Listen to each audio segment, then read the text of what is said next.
Hi everyone, this is Vicky, and I have a project that I've made.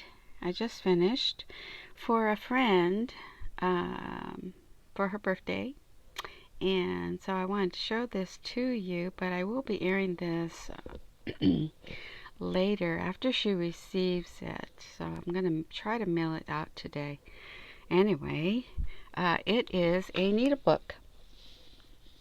I put it in this sack. It's a sugar sack, actually, that I found at the vintage market. It is, let's see, I'll show you. I think it's bleached out, that's why, and made to look old. I don't know how old it is, but it says pure granulated crystal sugar. And it looks like it's, there's some wording here I can't read. And it's from Oakland, California. So I don't know where they get sugar in Oakland. So anyway, I got these and I thought they were super cute for packaging.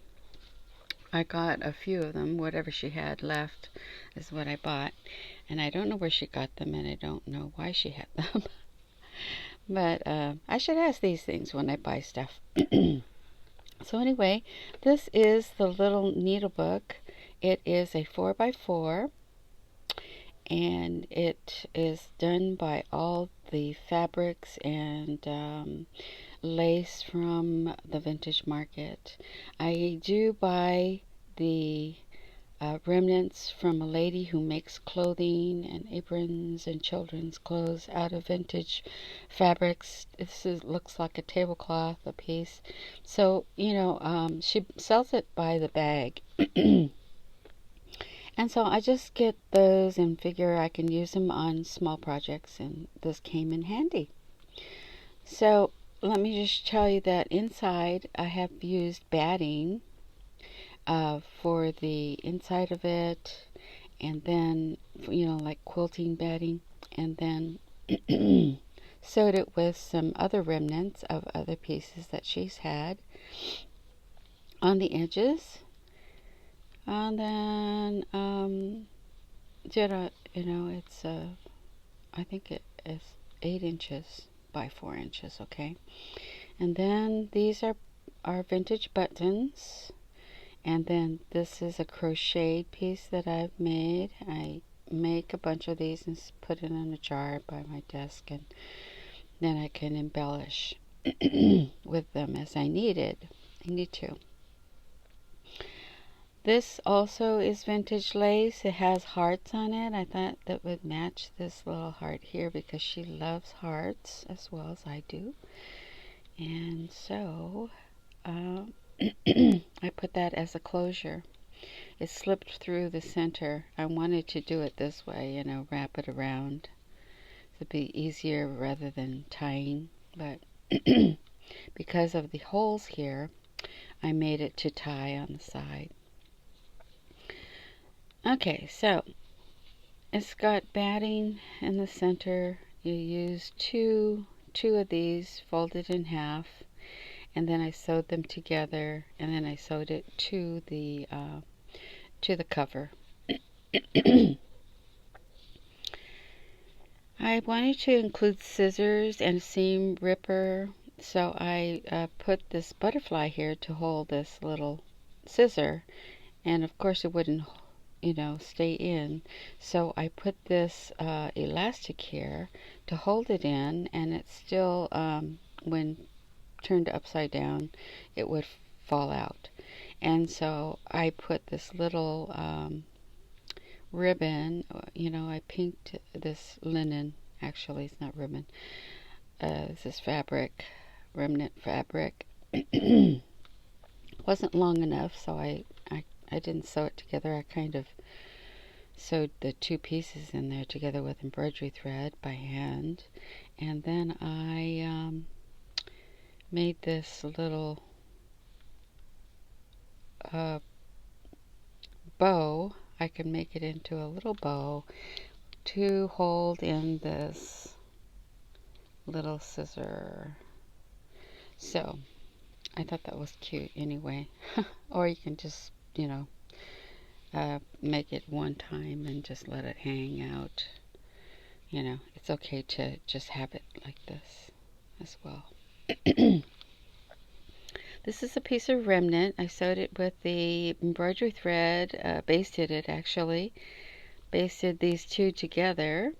So this is even basted on. This is just felt. And this is felt. And put in here, I did put a little linen fabric in the back. I pinked everything with the pinking shears. And then this is vintage lace and covers up this. I thought that was cute. Then the next page is, this is a linen piece of fabric. I thought was so cute. Sometimes you see fabric that is really cute, but you don't have enough to make anything with it. Or I just like the way it looks. It's just, little pieces of fabrics. And then I put extras in here, and then some of these blunt, large needles for yarns. And then some embroidery needles, short and long. And then on here we have, this is a remnant piece of little houses. Thought that was so cute. So I did the lettering in embroidery thread and just did this basic basting. And I did felt this strawberry, so you know who this for, because she loves strawberries. And you can actually use this for these little, the needles. And these are tilde needles with the little hearts. I'm sure she has a bunch of those as well. And then I just thought it looked really cute on here. And this is quite thick. I put my little crochet flowers here, and then this is cross stitch, a little remnant again, and it's nice because these are nice fabrics. It's linen fabrics, so you get to put little nice pieces of unique items in when you're using vintage, because it's not newly made. And that is my needle book. Did put one of those little fabric clips in here, which is, I love those fabric clips. They hold your fabric very well when you're doing pattern pieces in fabric, and they're useful in many ways. So anyway, it's just tied like this, and that is my needle book.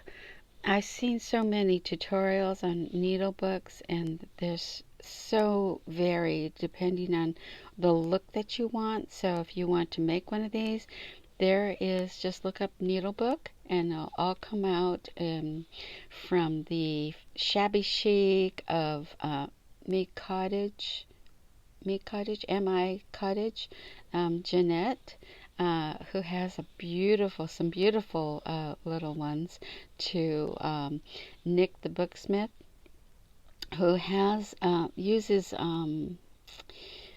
paper and some fabric in hers, and it comes out quite tailored looking, but vintage also, vintage tailored. I like that look also, and I just made my my style of vintage, and in my way, and you can make yours in your way.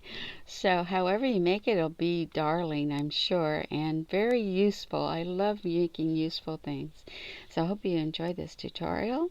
I'm sorry, it's not a tutorial, and I'm not going to film this again. This is just sharing my little project. So thanks for watching, and I'll talk to you soon. Bye bye.